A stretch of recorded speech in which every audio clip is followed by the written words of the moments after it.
You know, the Bible is filled with many challenges. One such challenge is found in Hebrews chapter 12, verse 12 and 13.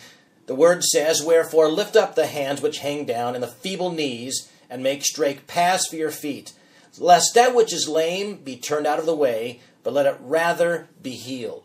You know, adversity prods us to grow and prepares us to minister to others. Oftentimes, adversity is God simply trying to get our attention. It's God attempting to reveal to us His will, pushing us to take a step of faith and moving us forward in our Christian life. You know, when a mother eagle builds her nest, she begins with unlikely materials such as rocks, thorns, and bits of broken branches.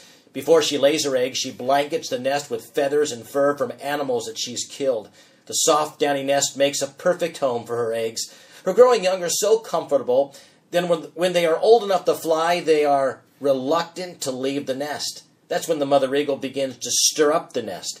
She uses her iron talons to rip up the lining of feathers and fur, revealing the broken branches and the sharp rocks underneath. The nest becomes uncomfortable for her young, prompting them to fly away and pursue the life of a mature eagle.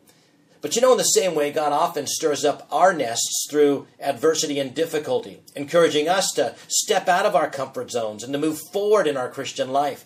Sometimes we're so hard-headed and often hard-hearted that God uses adversity, telling us to move on or to move out or to move forward in our Christian life. Do you remember in Matthew 10 and verse 23, Jesus was instructing His disciples, and He said to them, "If they persecute you in this city, flee to another."